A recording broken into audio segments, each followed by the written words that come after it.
నమస్తే, welcome to Andhraprabha. నేను మనస్విని. రాజ్యసభలో 4 స్థానాలు ఖాళీ కాబోతున్న నేపథ్యంలో ఆంధ్రప్రదేశ్ రాజకీయాల్లో ఆసక్తికర చర్చ మొదలైంది.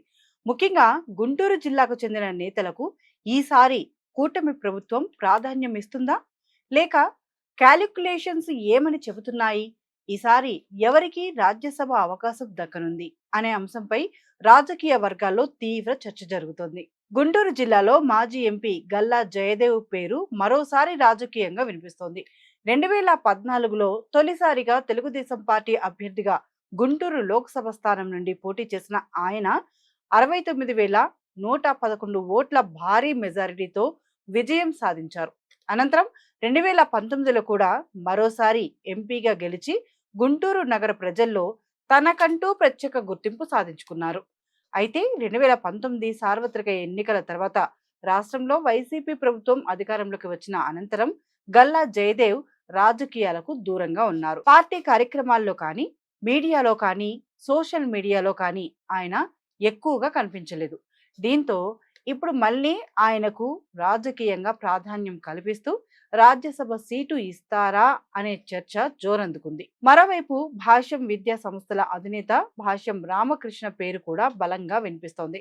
రాష్ట్ర రాజకీయాల్లో ప్రత్యక్షంగా పెద్దగా పదవుల్లో లేకపోయినా టీడీపీకి సన్నిహితుడిగా ఆయనకు ప్రత్యేక గుర్తింపు ఉంది. ముఖ్యంగా సీఎం చంద్రబాబు నాయుడుకు సన్నిహితంగా ఉండడంతో పాటు మంత్రి నారా లోకేష్ నిర్వహించే పలు పార్టీ కార్యక్రమాల్లో కూడా ఆయన చురుగ్గా పాల్గొంటూ వస్తున్నారు. గతంలో గుంటూరు జిల్లా పెదకూరపాడు అసెంబ్లీ స్థానం నుండి టీడీపీ తరపున పోటీ చేస్తారనే ప్రచారం కూడా గట్టిగా సాగింది.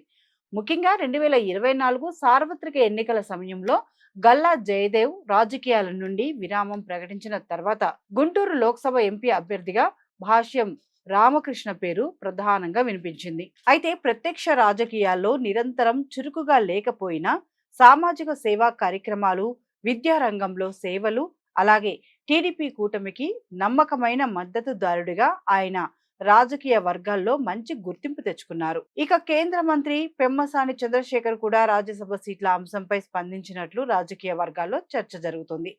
ఈ విషయంపై అధిష్టానం నిర్ణయం తీసుకుంటుందని ఆయన ఓ ప్రకటనలో పేర్కొన్నట్లు సమాచారం.